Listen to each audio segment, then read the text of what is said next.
उत्तराखंड में जिला बदर या तड़ी पार करने की जो खबर मैंने आपको पहले बताई थी, आज उसी से संबंधित एक और खबर आपको बता रही हूँ। आरटीआई एक्टिविस्ट विकेश नेगी को जिला बदर कर दिया गया और उनकी एक वीडियो मुझे सोशल मीडिया पे मिली, जिसमें जिला बदर होने के बाद मुझे बताया गया कि वो टिहरी की वीडियो थी, जहाँ पर वो लोगों से मिलते हुए, एक मीटिंग करते हुए नज़र आए थे, वो मैंने आपको दिखाई भी थी। लेकिन अब 15 जुलाई 2024 इन्हें जिला बदल किया गया है और आई एम श्योर कि इसमें आगे जो खबर आएगी वो समाचार पत्रों के माध्यम से या एटलीस्ट यूट्यूब पोर्टल्स जो हैं या वेब पोर्टल्स हैं, यूट्यूब चैनल्स हैं, उनसे हमें पता चली जाएगा, क्योंकि मुझे खबरें इधर-उधर से ऐसे ही मिल रही हैं। अब ये व्यक्ति जो हैं, ये वकील हैं, विकेश नेगी आरटीआई एक्टिविस्ट हैं और क्योंकि इन्होंने बहुत बड़े-बड़े खुलासे करे, जिसमें एक तो उस ज़मीन के बारे में था जिस पर भारतीय जनता पार्टी अपना मुख्यालय बना रही थी और उनके राष्ट्रीय अध्यक्ष ने उसका उद्घाटन भी किया था। उसके बाद क्योंकि वो सवालों के घेरे में आ गया और मैं उस परिवार को जानती हूँ जिनकी बहुत सारी ज़मीन उस एरिया में है, और उनकी कहानी तो राजा रणजीत सिंह तक पहुँचती है, जिनके द्वारा वो ज़मीन कही जाती है कि उनके परिवार को दी गई थी। बहुत सारी और भी बातें हैं उसमें बड़ी इंटरेस्टिंग, लेकिन उसमें नहीं जाऊँगी। वो वाली ज़मीन से शायद अब हटकर किसी और ज़मीन को ढूँढा जा रहा है भारतीय जनता पार्टी के मुख्यालय को बनाने के लिए, और जिसने ये खुलासा पहले किया उस व्यक्ति का नाम विकेश नेगी है, जो जिला बदर इस वक़्त करे गए हैं 6 महीने के लिए उत्तराखंड से बाहर, जो बहुत ही मुझे अटपटा-सा लगता है कि हमारे यहाँ की जिलाधिकारी ने किस कारण से ये किया होगा।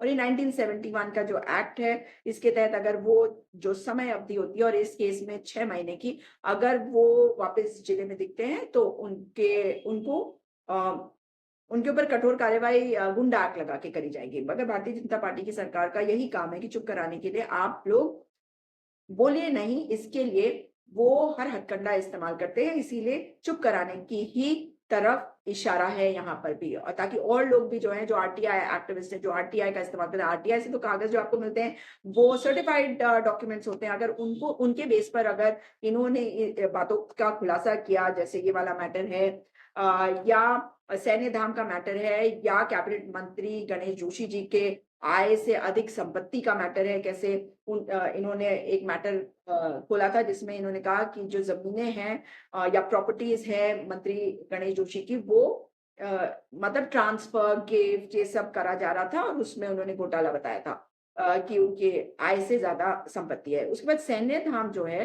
जो प्रधानमंत्री जी का ड्रीम प्रोजेक्ट है, जिसको 5वां धाम डिक्लेयर किया गया और जिसमें केंद्र और राज्य सरकार दोनों के पैसे इन्वॉल्व्ड हैं और ज़्यादा पैसे जो हैं वो केंद्र से आ रहे हैं। और ये क्योंकि हमारे जो शहीद हुए हैं उनकी स्मृति में है, तो इसमें तो बिल्कुल कहीं कोई ज़रा-सा भी गलत नहीं होना चाहिए। लेकिन इसी मामले में इन्होंने कहा कि बहुत बड़ा घोटाला हुआ है, जिस व्यक्ति की हेल्थ 50-52 करोड़ की थी, उसको 48 करोड़ का शायद ये काम है जो दिया गया, लेकिन उसके बाद ये 99 करोड़ पहुँच गया। इसके बाद अगर ये वाला मैटर देखा जाए तो इसमें बहुत सारे उन्होंने सवाल उठाए हैं कि जो टेंडर्स आए, उनके हिसाब से एक ही व्यक्ति ने शायद करे थे, क्योंकि ये जो 2 कंपनियाँ थी, एक देहरादून की थी, एक कानपुर की थी। इसमें से एक व्यक्ति के बारे में उन्होंने कहा कि वो शासन में बैठे लोगों से अधिकारियों के बहुत करीब है और ये सारी बातें कही थी। लेकिन उसके बाद उन्हें जिला बदल कर दिया गया। अब उन्होंने एक पत्र लिखा है 15 जुलाई 2022 को, जो सीबीआई को लिखा गया है, जिसका विषय मैं आपको पढ़ के बता रही हूँ। उत्तराखंड पेयजल संसाधन एवं विकास निर्माण निगम देहरादून के द्वारा जनपद देहरादून में पुरकुल गांव में शौर्य स्थल सैन्य धाम के निर्माण कार्यों को भ्रष्ट तरीके से केंद्र सरकार एवं राज्य सरकार द्वारा प्राप्त धनराशि को सुनियोजित तरीके से उत्तराखंड पेयजल संसाधन एवं विकास निर्माण निगम देहरादून के अधिकारियों एवं प्रशासनिक अधिकारियों के द्वारा धन का गबन किए जाने के संबंध में है, जिसमें केंद्र सरकार के द्वारा अधिकांश धन दिया गया है। और इन्होंने फिर आगे अपने पत्र में बताया है कि ये काम उत्तराखंड पेयजल संसाधन एवं विकास निर्माण निगम देहरादून को दिया था, और इसमें टेंडर की जो प्रक्रिया है उसमें इन्होंने सवाल उठाए कि मेसर्स शिव कुमार अग्रवाल एक ठेकेदार, 92 आशिक कामली हरिपुर कला, मतलब वो देहरादून का एड्रेस है, और मेसर्स एमएचपीएल इंडिया प्राइवेट लिमिटेड जो 15/276 सिविल लाइंस कानपुर का एड्रेस है। और ये दोनों निविदाएं जो हैं पहली बार जो था किसी कारण से इनको निरस्त कर दिया गया। और जब ये निरस्त हुआ तो वित्त निदेशक जो हैं अधिसूचना में वित्त निदेशक ने अपनी टिप्पणी करी जो उन्होंने 22 फरवरी 2022 को करी। और उसमें इन्होंने लिखा कि मैं कोट कर रही हूँ, यदि शासन स्तर से अनुमति अल्पकालीन निविदा के लिए नहीं प्राप्त हुई तो तकनीकी बिड क्यों खोली गई, कृपया स्पष्ट करें, अनकोट। तो ये 22 फरवरी 2022 को टिप्पणी करी गई थी और उसको इन्होंने अटैच भी किया है अपने इस पत्र के साथ, बहुत लंबा चौड़ा पत्र है। और इसमें इन्होंने कहा कि जो ये दोनों ये निरस्त हो गई, फिर उसके बाद दोबारा से इनवाइट करा गया, फिर यही दोनों कंपनियां आई और इसमें मैसर शिव कुमार अग्रवाल जो देहरादून के निवासी हैं उनको मतलब वो और ये जो दूसरे व्यक्ति हैं Messrs MHPL India private limited, फिर से यही दोनों आए और उसके बाद ये मैसर शिव कुमार अग्रवाल को टेंडर दे दिया गया। इसमें उनका कहना ये है कि ये टेंडर जब दिया गया और तो ये 48 करोड़ की लागत का टेंडर बिना किसी स्वस्थ प्रतिस्पर्धा के 49 करोड़ में आवंटित कर दिया गया। ये इन्होंने कहा कि भाई वो 48 करोड़ का इन्होंने कहा था और वो 49 करोड़ में आवंटित किया गया, मतलब जिससे 1.09 करोड़ रुपए अधिक थे। तो ऑब्वियस है कि जो अमाउंट दे रखे हैं उससे कम का अगर आए तो वो बेटर रहता है, लेकिन इसमें 48 करोड़ को भी 49 करोड़ कर दिया गया था। लेकिन इसके बाद इन्होंने जो अगले अपने पैरा 6 में लिखा है वो एक दूसरे मैटर का जिक्र किया है कि बहुउद्देशीय क्रीड़ा हॉल जो जिला हरिद्वार के रोशनाबाद में बन रहा था उसमें भी जो निविदा थी 30 अक्टूबर 2023 को इनवाइट करी गई थी। और इसके मैं डिटेल्स में नहीं जा रही हूँ कि क्या अमाउंट था ये वो, लेकिन उसमें अमाउंट की प्रॉब्लम थी और इन्होंने फिर उसमें भी शिकायत करी थी, तो वो टेंडर जो है कैंसिल हो गया था और इस व्यक्ति की कंपनी को यानी कि मैसर शिव कुमार अग्रवाल को नहीं दी गई थी। इनके हिसाब से जो स्टैम्प है और जो नोटराइज कराया गया वो भी एक ही स्टैम्प वेंडर से कराया गया, एक ही जगह से नोटराइज करवाया गया, ऐसा इनका आरोप है कि वो जो दोनों कंपनीज हैं उन्होंने ऐसा किया था। खैर वो तो आप जानते हैं उसकी डिटेल्स। अब इसका काम जो है इन्होंने एक परियोजना प्रबंधक उत्तराखंड विकास नगर यूनिट रविंद्र कुमार के नाम का जिक्र करते हुए कहा है कि उनको कहा गया था। और फिर उसके बाद उन्होंने स्थानांतरण की बात करी है, जो बातें मैं आपको शायद पहले बता चुकी हूँ, और इसमें कुछ लोगों को भी वो अपने साथ ट्रांसफर करा के ले आए, जिसमें रविंद्र कुमार परियोजना प्रबंधक JE शीतल गुरु इनके नाम दे रखे हैं और इनको कहा है कि ये उनके चहेते हैं, मतलब उनके खास लोग हैं। और उसके बाद जो बिल ऑफ क्वांटिटी है उसके कुछ आइटम्स का जिक्र करते हुए इन्होंने बताया है कि कैसे उसमें गड़बड़ियां हुई हैं। मैं फिर से कहूंगी कि उन डिटेल्स में नहीं जा रही हूँ। इन्होंने निविदा की शर्तें भी बताई हैं कि उसमें निविदा की शर्तें क्या हैं। अगर 49 करोड़ का टेंडर था, उस व्यक्ति की जो फिजिकल हेल्थ है अगर वो 52-56 जितने भी करोड़ होगी उसकी उतनी है तो वो उतने तक का काम तो उसको मिल सकता है, लेकिन उससे ज्यादा का काम नहीं दिया जा सकता, ये भी इनका आरोप है। और मतलब जो बिड कैपेसिटी है, तो बिड कैपेसिटी में ठेकेदार शिव कुमार अग्रवाल की क्षमता 55.17 करोड़ है और जब लागत बढ़कर डबल हो गई 100 करोड़ के आसपास, मतलब 99 करोड़ के आसपास, तो जिसकी बिड कैपेसिटी 55.12 करोड़ है, वो इतना महंगा काम कैसे उनको मिल सकता है, ये बात इन्होंने कही है। और आखिर में 18वां पॉइंट इन्होंने लिखा है, महोदय सैन्य धाम का निर्माण स्वीकृत डिजाइन ड्राइंग के अनुसार नहीं कराया जा रहा है, जो कि दौरान विवेचना गंभीर विषय है। इस पूरे घपले में वरिष्ठ अधिकारियों एवं राजनयिकों की संलिप्तता होना समथिंग प्रतीत होता है। अतः महोदय कुछ एरर है उसकी टाइपिंग में। अतः महोदय से प्रार्थना है कि उपरोक्त प्रकरण की जांच विवेचना कर नियम अनुसार दोषी व्यक्तियों के विरुद्ध कार्यवाही का कष्ट करें। प्रार्थी विकेश सिंह नेगी। और ये पत्र की प्रतिलिपि उन्होंने माननीय प्रधानमंत्री जी, रक्षा मंत्री जी, वित्त मंत्री जी, निदेशक CBI देहरादून और केंद्रीय सतर्कता मंत्रालय यानी कि सीवीसी को भेजा है। सारे डॉक्यूमेंट्स भी लगाए हैं। और अब उसके बाद उनके पास जो इसका मतलब जो मुझे कागज मिले हैं, मैं तो केवल उनके बारे में आपको बता सकती हूँ। तो आपको बता दूं कि उन कागजों से ये साफ दिखाई दे रहा है कि इन्होंने जो पत्र लिखा है वो अब उस पे कार्रवाई हो रही है। क्योंकि पहले आपको बता दूं कि पीएमओ से जो पत्र आया है वो आया है मुख्य सचिव उत्तराखंड को, जिसमें लिखा गया है, मुझसे इस कार्यालय में प्राप्त श्री विकेश सिंह नेगी के दिनांक 15 जुलाई 2024 के पत्र मौखिक आवेदन का सार यथोचित कार्यवाही हेतु अग्रेषित करने की अपेक्षा की गई है। कृपया याचिकाकर्ता को जवाब भेज दिया जाए और इसकी एक प्रति पोर्टल पर अपलोड करा दी जाए। और ये साइन हो रखा है शिखा शर्मा सेक्शन ऑफिस के द्वारा, और इसमें विकेश नेगी का एड्रेस भी दिया गया है। एक तो ये रिसीविंग आई है, मतलब ये रिसीविंग ही नहीं, ये डायरेक्शन, ये निर्देश आए हैं कि इसमें कार्यवाही करी जाए चीफ सेक्रेटरी उत्तराखंड को। तो अब चीफ सेक्रेटरी उत्तराखंड को इसमें कार्यवाही तो करनी ही पड़ेगी, ऐसा नहीं है कि नहीं करनी पड़ेगी या उसको इग्नोर कर सकते हैं, क्योंकि पीएमओ से आया है।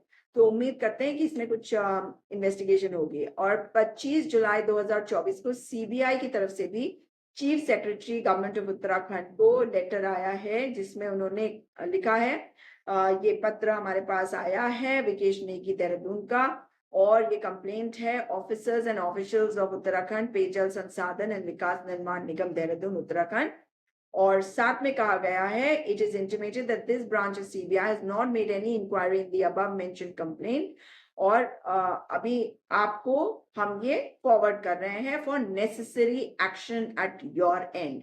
तो और ये head of branch CBI ACB Dehradun के द्वारा लिखा गया है और कॉपी भेजी गई है विकेश सिंह नेगी को। तो ये पत्र भी चीफ सेक्रेटरी को भेजा गया है।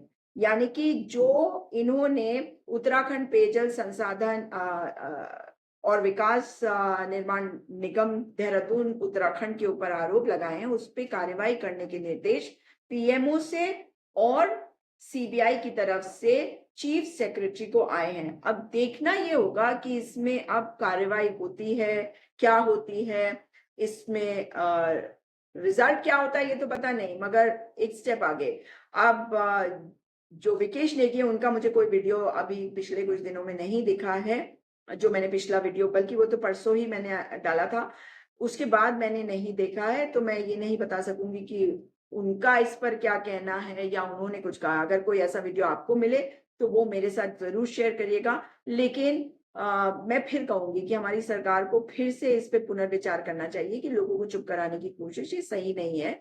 और सत्ता आनी जानी होती है, लेकिन गलत एग्जाम्पल सेट करना वो भी सही नहीं है। और आरटीआई के माध्यम से आप लोगों ने भी, जब आप लोग विपक्ष में रहे तो आप लोगों ने भी बहुत कागज निकाले होंगे। अब एक आम व्यक्ति जो है, अगर वो कागज निकाल रहा है तो उसमें आप कार्रवाई करके चीजों को ठीक कर सकते हैं। हर चीज में आप लोगों को दुश्मन क्यों मान देते हैं? और ये भारतीय जनता पार्टी की बहुत बड़ी बीमारी है। अभी एक डिबेट पे मेरे को एक व्यक्ति मिले थे, और तारीख भी आपको बता रही हूँ, 19 अप्रैल 2024 को संघ से कंसर्न्ड है। उनकी बहन को उन्होंने भारतीय जनता पार्टी के माध्यम से एक कॉन्स्टिट्यूशनल पोस्ट पे भी बैठाया हुआ है, और उन्होंने मुझे धमकी दी थी कि मेरे ऊपर एफआईआर किया जाएगा। क्यों किया जाएगा? क्योंकि मैं इनके नेताओं के खिलाफ बोलती हूँ। ये बात मुझे इस व्यक्ति ने बोली थी, और ये व्यक्ति आरएसएस वाला व्यक्ति है, लेकिन उससे कोई फर्क नहीं पड़ता। आप जो जी में आता है आप करिए। और सच्चाई है कि अगर आप पूरा इन्फ्लुएंस करके आप ये सोचते हैं कि आप हैरेस करेंगे तो वो भी करवा लीजिए।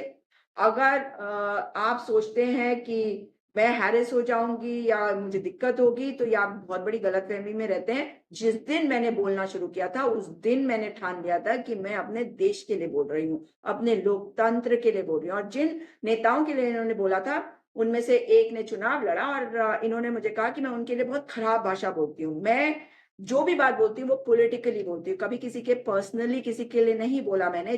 और फिर मैंने उनको मैंने कहा आपका दिमाग ठीक है? उनकी ग्रैंड डॉटर को मैंने पढ़ाया, मैं उनके लिए खराब बातें बोलूंगी। एक और जने के लिए भी ऐसे बोला मैंने कि उनके बच्चों को मैंने पढ़ाया, उनके लिए खराब बातें बोलूंगी। मैं पर्सनल बातें भी कभी नहीं उठाती हूँ जिनके बारे में लोग बोलते भी हैं, लेकिन और क्योंकि मैं मुद्दों पे रहती हूँ और ये जनता के मुद्दे हैं और इसका नतीजा आता है। और इसका सबसे बड़ा नतीजा मैंने देखा है नागालैंड जैसे राज्य में। यहाँ तो फिर भी विपक्ष है, नागालैंड में तो कोई विपक्ष ही नहीं था और आज वहां पर लोगों के अंदर हिम्मत आई बोलने की और वो करने की जो उन्हें करना चाहिए। वो जगह थी जहां पे 2023 जनवरी फरवरी में मैंने यूसीसी के आने की बात और जो 371A के हटाए जाने की एक वो मंशा हो सकती है भारतीय जनता पार्टी की, इन सब बातों को उठाया था। और उस वक्त कोई इन विषयों पे बोल नहीं रहा था, लेकिन मुझे शायद मैं ये समझने की कोशिश करती हूँ कि भारतीय जनता पार्टी अब क्या कर सकती है, अब इसके आगे क्या करेगी। तो जो चीजें हवा में होती है आप उसी से एनालाइज करके बोलते हैं। और मुझे खुशी होती है ये बताते हुए कि उस समय जब एक एमएलए नहीं, आज भी नहीं है, एक एमएलए नहीं है नागालैंड असेंबली में कांग्रेस पार्टी का या किसी अन्य विपक्ष जो सेंटर का विपक्ष है, भाजपा का विपक्ष, उसका। फिर भी एनडीपीपी भाजपा वाली नागालैंड की सरकार के खिलाफ बोलने की हिम्मत लोगों में आई, उनके खिलाफ वोट करने की हिम्मत लोगों में आई और एनडीपीपी के लोकसभा के कैंडिडेट चंबल मरी को हराया गया। और उस समय भी जब वहां के लोगों ने मुझे संपर्क किया कि हम यहाँ पे वीडियो नहीं बना सकते, तो मैंने वीडियोस डाली। उसमें कई बार जिन लोगों ने मुझे मैसेज करा उनकी आवाज को डिस्टॉर्ट करके उन्हीं की वीडियो को चलाया, उसको ब्लैक इन करके ताकि कोई देख ना सके उन्हें, लेकिन किया। और वो करने से ये हुआ कि लोगों को तरीका भी पता चला, हिम्मत भी आई और उन्होंने वोट भी डाला, जबरदस्ती करके भी डाला था। और उन्होंने कांग्रेस पार्टी के सुकुमारन जमीर जी को लोकसभा चुनावों में अपना प्रतिनिधि, अपना सांसद चुना। इसे बोलना जरूरी है। और जीवन में अगर इस देश ने हमें इतना कुछ दिया है, लोगों ने इतना कुछ दिया है, तो उस चीज को वापस करने का भी वक्त आ गया है। इसलिए ये जो संघी जो धमकी देके गया था मुझे, और जो भाजपा वाले, उनमें अच्छे लोग भी होते हैं, ऐसा नहीं है, लेकिन उसके जैसा जो वो बैठ के ऐसे चिल्ला रहा था कि मुझे लग रहा था कि इसको हार्ट अटैक ही ना पड़ जाए, ऐसे चीख रहा था और मेरे नेता को गाली दे रहा था। तो वो सोच रहा था कि मेरे नेता को गाली देगा और मैं चुप रहूंगी, राहुल गांधी को गाली देगा और मैं चुप रहूंगी, उसके नेता को कोई कुछ नहीं।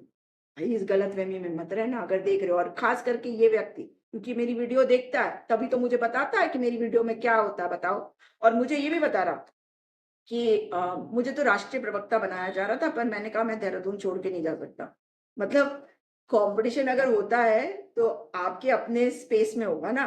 कंपटीशन तो मैं कहूंगी कि अगर होगा तो मेरा कंपटीशन मेरे ही पार्टी के अंदर होना चाहिए। यहाँ तो पता चला भाजपा का भी बंदा और वो भी इतना सीनियर बताता है जो अपने आप को, वो कंपटीशन कर रहा था। तो ये भी एक अचीवमेंट ही है। और भारतीय जनता पार्टी की सरकार है, मगर मुख्यमंत्री जी को कहूंगी कि ये जो किया गया है 6 महीने का, समय बीत रहा है लेकिन इसमें पुनर्विचार करना चाहिए। क्योंकि आपकी उम्र कम है, आपके सामने एक लंबा राजनीतिक करियर है और आप केवल एक व्यक्ति के ऊपर डिपेंडेंट रहेंगे कि वो रहेगा तो ही आप मुख्यमंत्री बनेंगे या आप बन सकते हैं। तो ये भी आपकी कमजोरी दिखाता है। और मुझे लगता है कि आपको अपने अपने दम पर अब निर्णय लेने की जरूरत है। और जो गलत निर्णय अगर अगर करवाए भी गए हैं तो भी उनको सही करने की जरूरत है। इस वीडियो को शेयर अवश्य करिएगा। और विकेश नेगी एक आरटीआई एक्टिविस्ट है, मैं उन्हें पर्सनली नहीं जानती हूँ, लेकिन ये देखकर कि किस तरह से उनको जिला बदर किया गया है मुझे अच्छा नहीं लगा। वो इसलिए कि अगर उन्होंने, मैं कहती हूँ उन्होंने सबसे हीनियस क्राइम किया, उनको सजा उसकी मिलनी चाहिए, उसके लिए कार्रवाई होनी चाहिए, उसका प्रॉपर प्रोसीजर है, उसके उसके माध्यम से होना चाहिए। लेकिन क्योंकि वो इस तरह से कर रहे हैं तो उनको जिला बदर कर देना, तो ये तो कॉमन सेंस है कि पहले गणेश जोशी जी के ऊपर आरोप लगाए और उसके बाद उन्होंने दोबारा से ये सारा कुछ सैन्य धाम के मैटर में किया। और आपको पता है सैनिक कल्याण मंत्री भी गणेश जोशी जी हैं।